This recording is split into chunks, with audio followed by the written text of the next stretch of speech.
आप देखिए, मौद्रिक नीति का अभिप्राय उस नीति से है जो मुद्रा के प्रचालन, निगमन आदि से है। मुद्रा का प्रचालन, मुद्रा क्या है, वो क्यों चलती है, उसकी क्या उपयोगिता है, ये सब इस नीति के अंतर्गत एक्सप्लेन करने की आवश्यकता होती है। तो मौद्रिक नीति को समझने से पहले मुद्रा को समझना आवश्यक है। इसलिए मैं सबसे पहले मुद्रा के स्वरूप की चर्चा करूंगा। मुद्रा का स्वरूप क्या हो? मुद्रा एक प्रकार से राष्ट्रीय वचन पत्र है। एक किसी विश्वसनीय सत्ता या संस्था द्वारा इस बात का प्रमाणीकरण किया जाए कि ये जो मुद्रा इकाई चलाई जा रही है इसे लोग स्वीकार कर सकें, उसके पीछे कोई आदमी जिम्मेदार हो, गारंटर हो कि ये जो मुद्रा जारी की जा रही है, यदि इसमें कोई दिक्कत आती है, कहीं पर इसकी अस्वीकार्यता होती है, तो जिसको भी कोई शंका हो वो उतने इकाई के लिए, उतनी मौद्रिक इकाई के लिए गारंटर के पास जा सकता है और उससे जो चाहे सो उतने मुद्रा के बदले में जैसी जो मूल्यवान वस्तु जैसी चाहता है वो प्राप्त कर सकता है। इस बात की यदि कोई गारंटी दे तो मुद्रा चलाई जा सकती है। ये बात आप लोग बौद्धिक तल पे समझ पा रहे होंगे। अब मुद्रा जो चलाई जाए उसका स्वरूप क्या हो? मुद्रा की उपयोगिता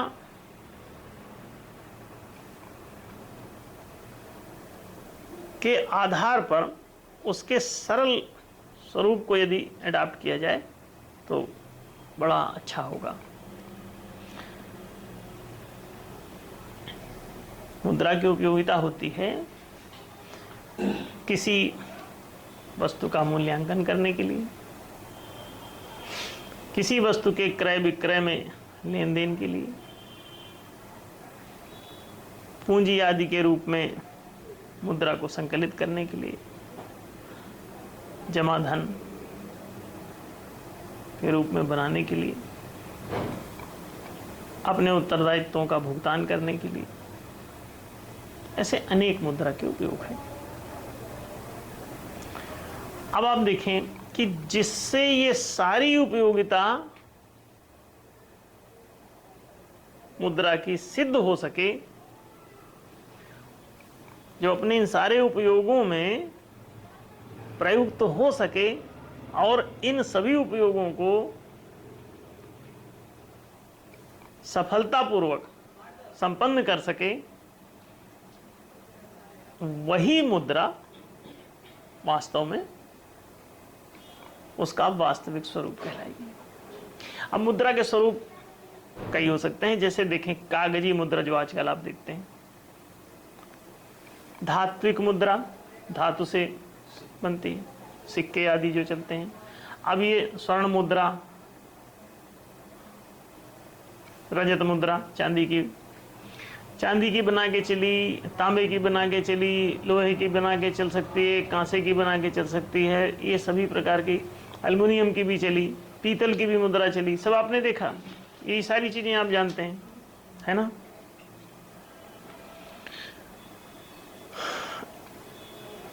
धातु की जो मुद्रा है ये थोड़ी सबसे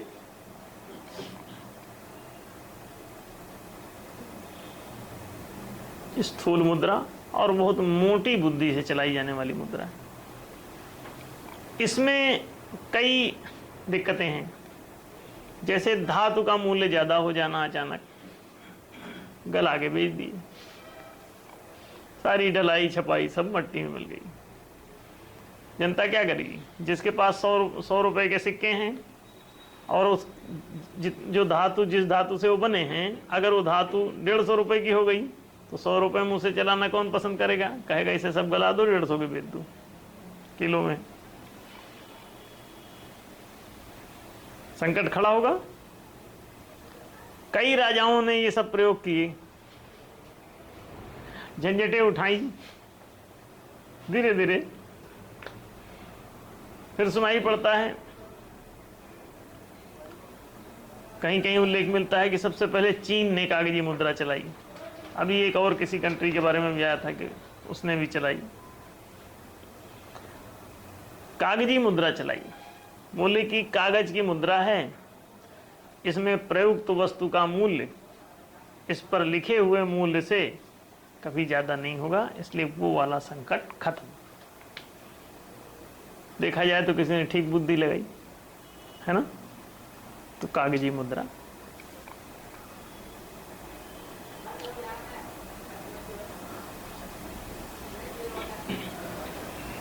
फिर इसको कई प्रकार से चेक के रूप में, हुंडी के रूप में, ड्राफ्ट के रूप में, अनेक प्रकार से इसे चलाने की चेष्टाएं की गई।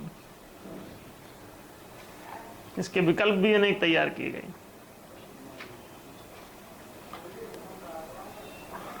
अब हम कहते हैं पिछले कई वर्षों से, 10-15 सालों से हम लगातार ये बात कहते चले आ रहे हैं कि मुद्रा, धातु मुद्रा, कागजी मुद्रा,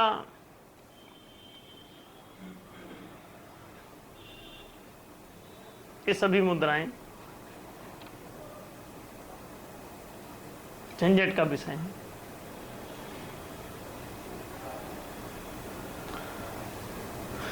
इसे हम एक नया नाम दे रहे हैं, हम इसे कहते हैं आंकिक मुद्रा का प्रयोग करो। यह हम मुद्रा के स्वरूप पर चर्चा कर रहे हैं। आंकिक प्रणाली अपनाई जाए, मुद्रा निगमन की आंकिक प्रणाली, इसे आप डिजिटल मनी अंग्रेजी में कह सकते हैं। उन सभी प्रकार की मुद्राओं को समाप्त करके केवल डिजिटल मनी चलाई जाए, और ये चल सकती है आज के जमाने में, और सरलता से चल सकती है, क्योंकि आज का जमाना इलेक्ट्रॉनिक है, इंटरनेट है, मोबाइल है, कंप्यूटर है, बहुत ही जीनियस है। अंक लिख करके ही काम चलाया जाए। मुद्रा के लेन देन की जगह सबके अनिवार्य रूप से अधिकोषालय खोले जाएं सबके लिए, और उस अधिकोषालय में सबके अनिवार्य रूप से खाते खोले जाएं प्रत्येक नागरिक के। उसकी नागरिकता क्रमांक एक उसको दिया जाए। पिछले 20 साल से हम ये बात कहते चले आ रहे हैं कि सभी नागरिकों का एक विशेष कार्ड हो, जीवन वृत्त उसमें लिखा जाए और सब इंटरनेट पे डाला जाए। उसको एक नागरिकता क्रमांक दिया जाए। उस क्रमांक के द्वारा ही उसका licence, driving licence, bank account, मतदान का अधिकार, उस एक के द्वारा ही, उस एक के द्वारा ही उसका पासपोर्ट, उस एक के द्वारा ही उसको रेलवे का टिकट, उस एक के द्वारा ही स्कूल में पढ़ाई का हिसाब किताब,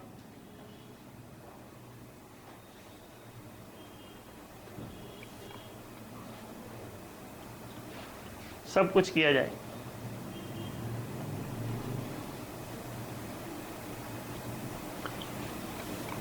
सारी चीजें जब उस एक के आधार पर ही खड़ी हो जाएंगी तो एक पर्टिकुलर नंबर सभी आदमियों को प्राप्त रहेगा, और उस नंबर के आधार पर सारे लेन देन उसके हो जाएंगे।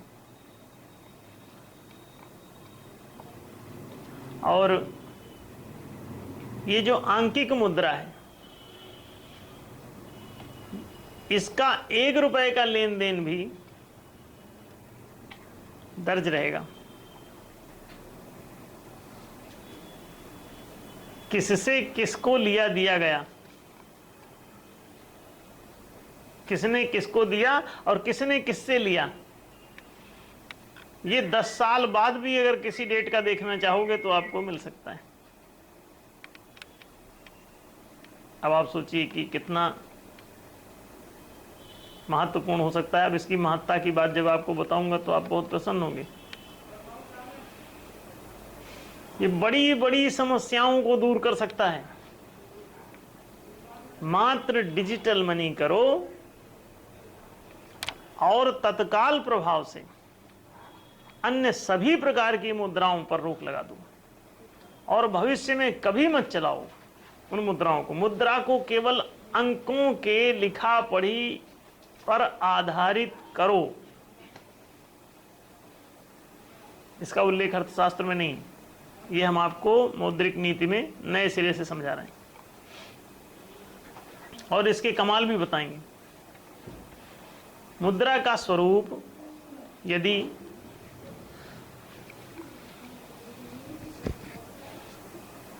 आंकिक हो जाए, डिजिटलाइज हो जाए मुद्रा,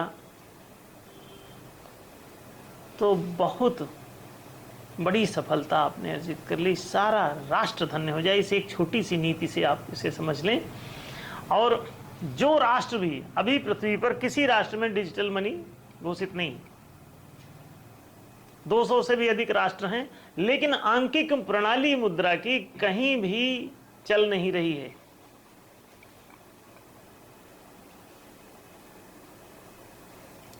और इसकी तत्काल आवश्यकता है। त्वरित इसे जारी किया जाना चाहिए। जितना इसमें समय लगाएंगे उतना ज्यादा नुकसान उठाएंगे, उतने दिनों तक इनको नुकसान उठाना पड़ेगा। अच्छा यही है कि इसे जितनी जल्दी हो सके उतनी जल्दी कर लें। मुद्रा का स्वरूप यदि आंकिक हो जाए, मुद्रा चलाने की प्रणाली यदि आंकिक हो जाए, तो इस आंकिक प्रणाली के द्वारा आपकी हजारों समस्याओं का समाधान हो जाएगा।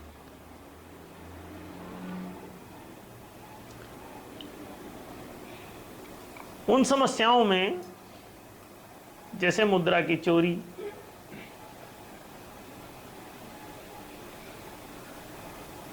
मौद्रिक भ्रष्टाचार कि 10,000 रुपए लेके और फाइल आगे बढ़ा रहे, ले लो। अब वो नगद रहता ही नहीं है, वो इसके अकाउंट से ही उसके अकाउंट ट्रांसफर होगा। जब कोई देखेगा किसका कहां से आया है तो सब साफ रहेगा। भ्रष्टाचार लगभग पूरी तरह से ये समाप्त कर सकता है।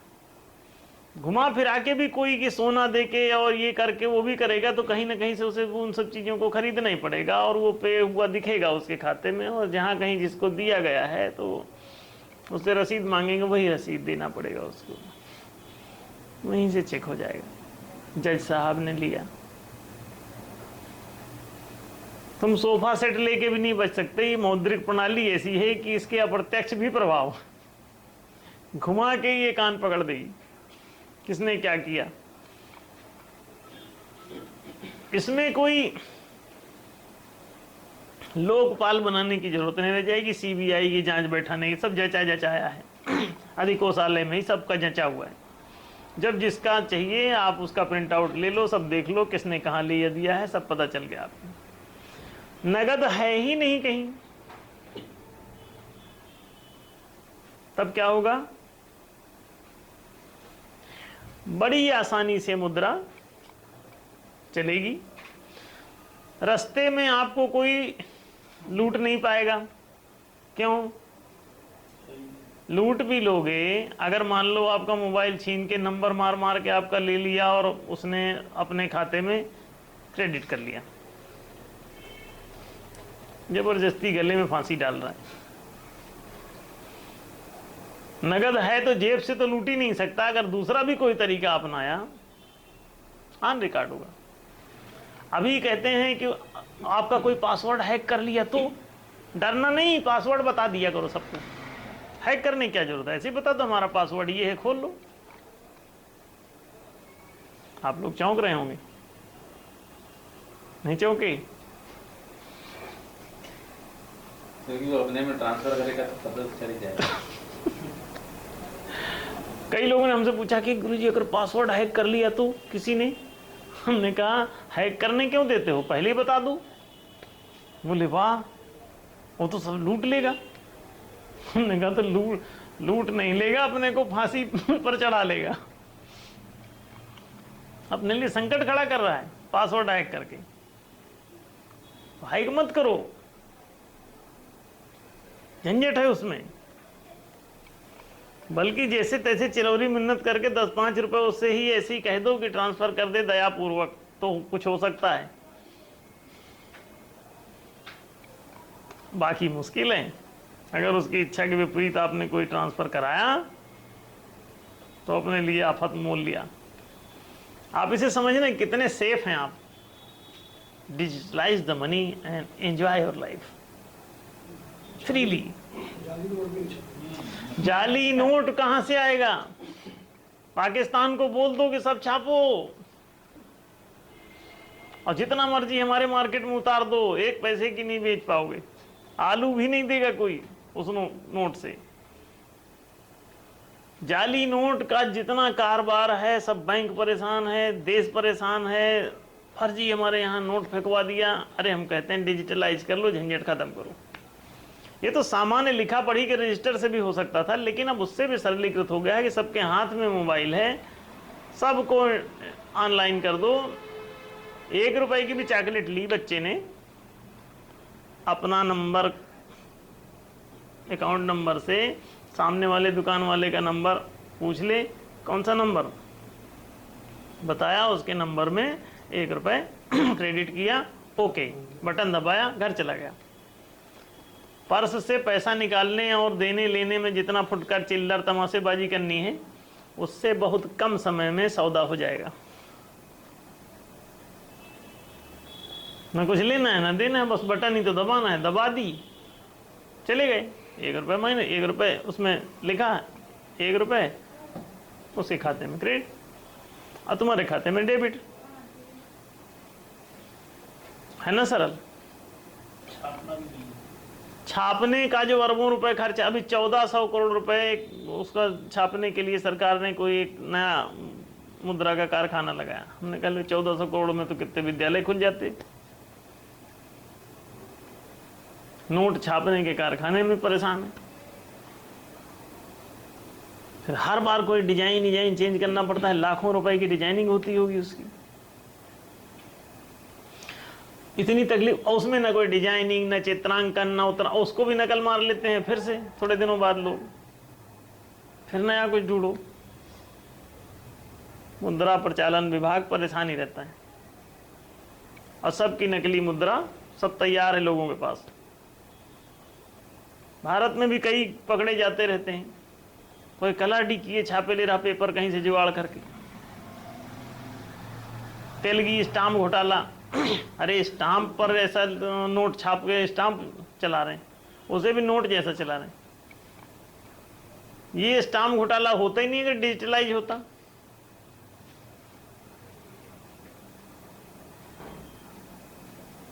सरकार के खाते में से डिजिटल मनी ट्रांसफर हो गया होता, एक सामान्य कागज पे आ जाता, उसमें एक सील लगा देता रजिस्ट्रार के, हो गया। दूसरी बात यह है कि रजिस्ट्री का शुल्क ही क्यों लेते हो, तो वही फ्रॉड है। रजिस्ट्री करने के लिए तो तुमने सब टैक्स लिया है और फिर रजिस्ट्री का पैसा ले रहे हैं। विद्या पढ़ाने के लिए लोगों को टैक्स लिया इतना, और जब विद्यार्थी पढ़ने गया तो बोले फिर से शुल्क जमा करो। तो पहले जो टैक्स लिया था, अरबों खरबों डॉलर इकट्ठा कर रहे हो राजकोष में, इसका क्या करना है? न उससे शिक्षा दोगे, न रोजगार दोगे, न सुविधाएं दोगे, न संरक्षण दोगे, तो करोगे क्या उस पैसे का? अचार तो बनता नहीं नकदी का। और फिर डिजिटल मनी हो जाए तो अचार की समस्या और खत्म। अब आप देखें, मुद्रा का स्वरूप यदि ये जो मैंने कहा सकारात्मक आंकिक मुद्रा के रूप में हो तो हर जगह एक आपका अधिकोषालय हो, जैसे डाकखाने खुले हैं कहीं रख दो, एक अधिकोषालय होना चाहिए, सरकारी एक बैंक। जो भी लेन देन करना है वहां से जो हिसाब किताब अपना जाके अपना अकाउंट बताओ, सब अपना करा के चले आओ, वहां से वो कंप्यूटर ऑपरेट होता रहे, बस हो गया। सबका एक सर्वर लगा दो सब जगह, मोबाइल पे सबको दे दो कनेक्शन, इंटरनेट सबका 1-2 GB तक मंथली फ्री कर दो, सब अपना यूज करो दिन भर।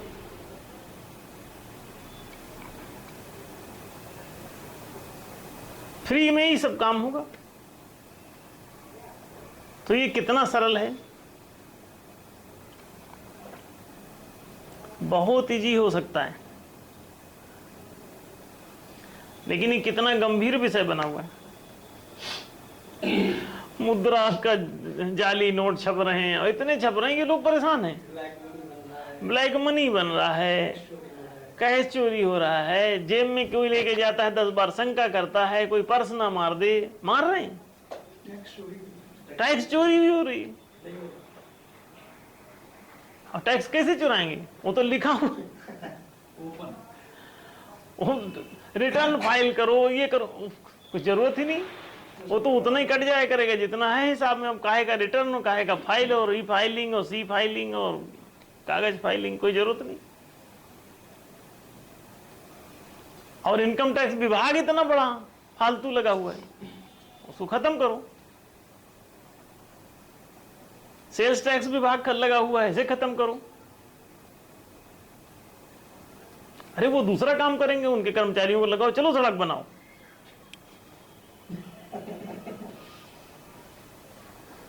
कर क्या रहे हो, फालतू टाइम खराब कर रहे हैं अपना भी दूसरों का भी। ये तो अपने आप ही सबके अकाउंट से जितना आया 1/3 का सिद्धांत है। जितनी कमाई हुई किसी भी उत्पादन से वो 1/3 वहां चला जाया करेगा, अपने आप ही डेबिट कर लेगा कंप्यूटर।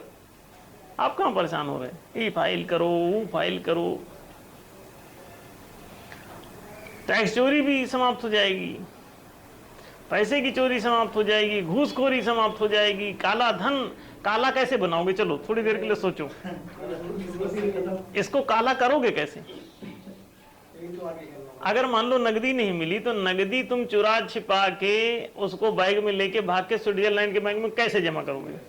तुमने जहां यहां से ट्रांसफर किया तो सीधा सीधा पता चल रहा है कि स्विट्जरलैंड के कौन से बैंक में ये क्रेडिट हो गया, अब किसके नाम से गया, किसके खाते में यहां माइनस है। अब बिना उसमें माइनस हुए कहीं जा नहीं सकता। सोचना, इसको बड़ा गंभीर विषय है।